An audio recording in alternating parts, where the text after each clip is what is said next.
Have you ever felt like your own mind is against you? You sit in silence, but your thoughts scream louder than anything outside. You want to focus, but your mind runs in 10 directions.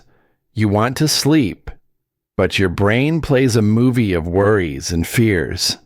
You want to change, but your old habits drag you back. We all know this feeling. The struggle between what we want and what our mind allows us to do. And here is the shocking truth. If you do not learn to control your mind will control you. This battle is happening inside every person, every single day.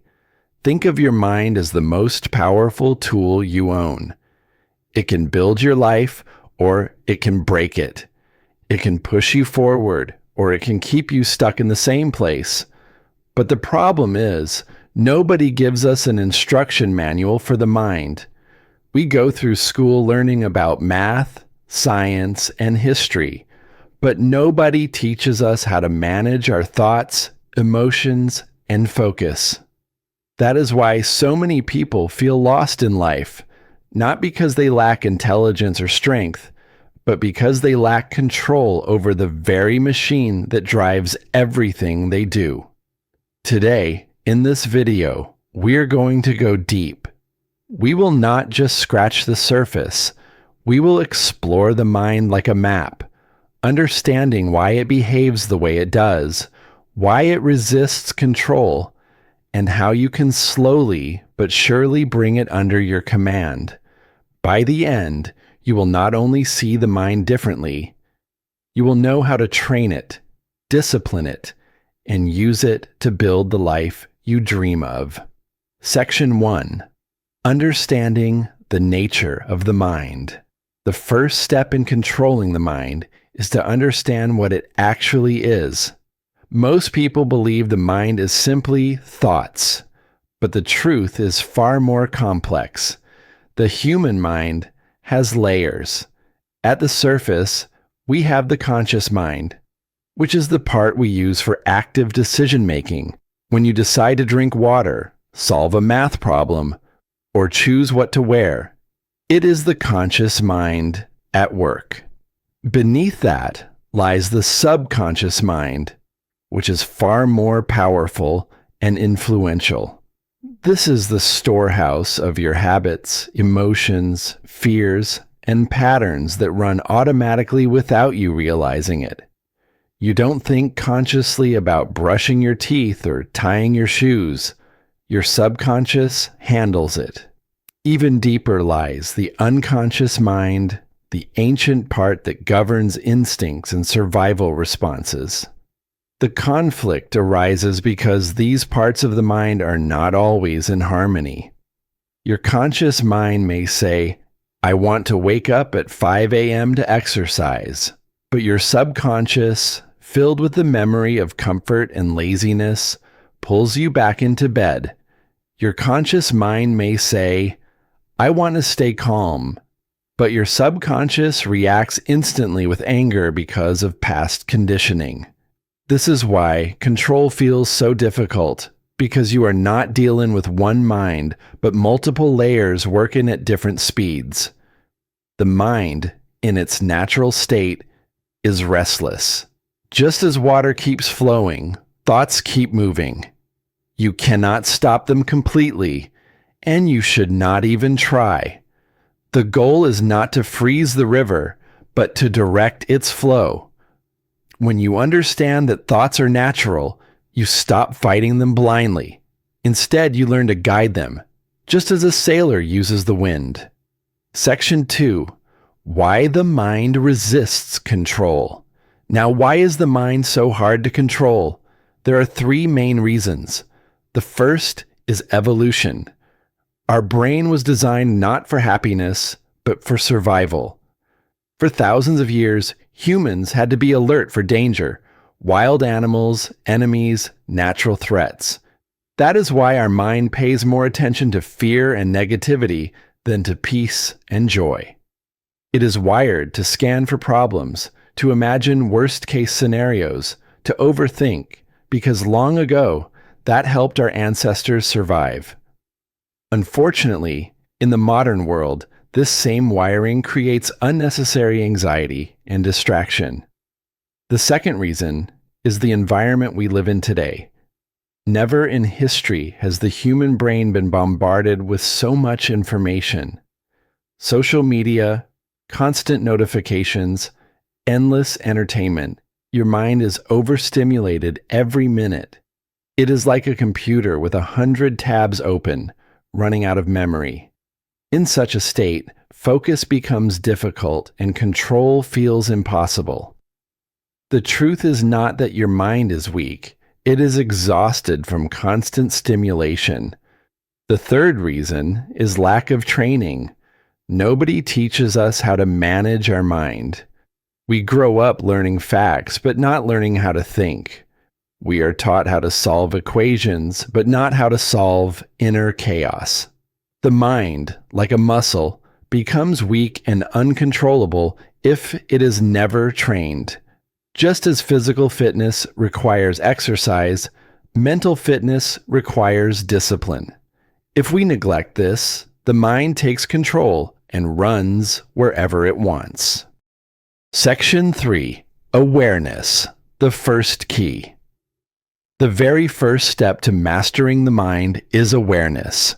Imagine walking into a dark room. You cannot see anything, so you feel afraid. But the moment you switch on the light, fear disappears. Awareness works the same way. When you become aware of your thoughts, you shine a light inside your own mind. Suddenly, you realize you are not your thoughts. You are the one observing them. This realization is powerful. Most people live unconsciously. A negative thought comes, and they immediately believe it. A worry comes, and they immediately suffer. But once you start observing, you create distance. You say, here is a thought of fear. Here is a thought of doubt. But I am not that thought. I am the one watching it. This separation is the foundation of control. The practice of awareness is simple, but not easy. You can start by sitting quietly for just 5 minutes a day. Do not try to stop thoughts. Simply watch them as if you are sitting by the side of a river, watching leaves float past. Some thoughts will be heavy, some light, but all of them will eventually pass if you don't hold on to them. This small practice, repeated daily, trains the mind to calm down. Over time, you begin to notice patterns when your mind becomes restless, what triggers negative emotions, and how your focus is lost. Awareness gives you knowledge, and knowledge gives you power. Section 4. Tools to guide the mind. Once awareness is developed, the next step is to guide the mind. The mind cannot simply be ordered to obey. It must be trained with techniques. One of the most powerful methods is the control of breathing. The mind and breath are deeply connected. When the mind is restless, breathing becomes shallow. When you consciously slow and deepen your breath, the mind receives a message of safety, and thoughts begin to calm. Even a few minutes of deep breathing can reduce anxiety and restore focus. Another method is the redirection of thoughts. You cannot always erase a negative thought, but you can replace it with a better one. This is known as thought substitution. For example, if the mind says, I can't do this, you can immediately introduce, I will give my best. At first it feels artificial, but repeated enough times, the subconscious accepts it. The mind is like soil. It will grow whatever seeds you plant, whether weeds of doubt or flowers of courage. Visualization is another powerful tool. The subconscious mind does not easily distinguish between imagination and reality. If you repeatedly visualize yourself calm, confident, and successful, the subconscious begins to act as if it is true. This is why athletes visualize their performance before competing. They are training their mind to accept victory before it happens. Finally, the environment around you plays a crucial role. The mind absorbs everything it sees and hears. If your environment is filled with noise, negativity, and chaos, your mind reflects that. But if you create order, silence, and positivity in your surroundings, your mind becomes calm more naturally. You cannot expect to control your mind while living in an environment that constantly distracts and agitates it. Section 5. The inner battle. Inside the human mind, there is a constant battle between two forces. One is the force of fear, doubt, laziness, and anger. The other is the force of courage, confidence, focus, and peace. This battle never stops. Which side wins? The answer is simple: the side you feed.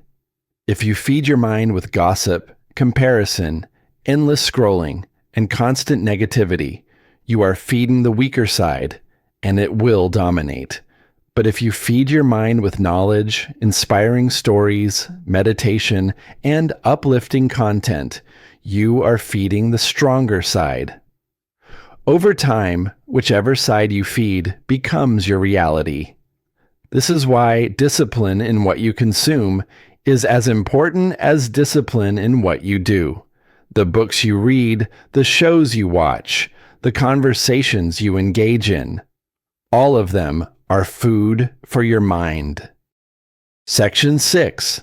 Discipline over desire. The uncontrolled mind is a slave to desire. It always wants what is easy, what is comfortable, what is pleasurable in the short term. Eat the junk food. Sleep longer. Avoid the hard work.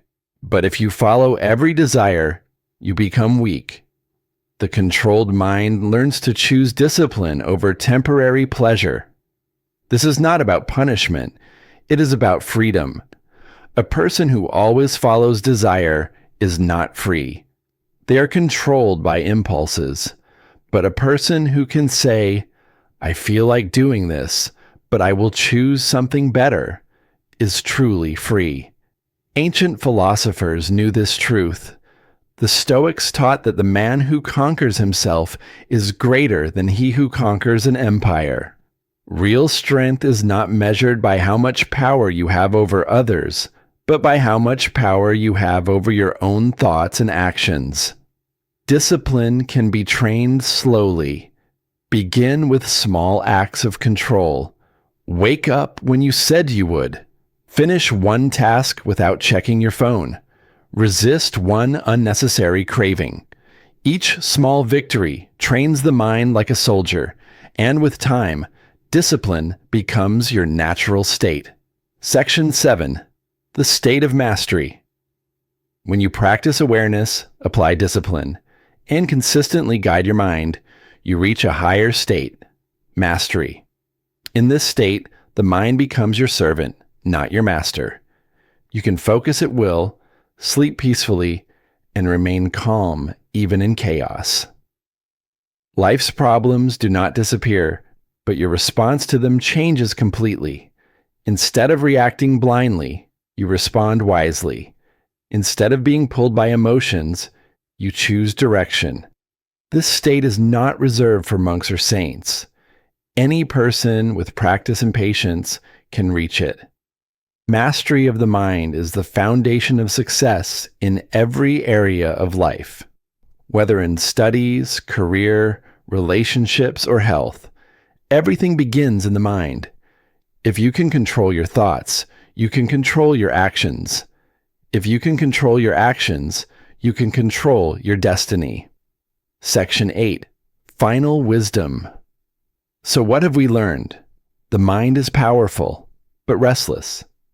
It resists control because of evolution, overstimulation, and lack of training. But through awareness, guidance, discipline, and consistent practice, the mind can be mastered. Never forget, your mind is not your enemy. It is your greatest ally if you learn to guide it. The uncontrolled mind creates fear, regret, and failure. The controlled mind creates focus, peace, and success. From today, begin the journey. Sit in silence, watch your thoughts, train your discipline, and feed the positive side. Step by step, you will feel stronger, and one day you will realize the war inside you has been won. Because once you control your mind, you control your life.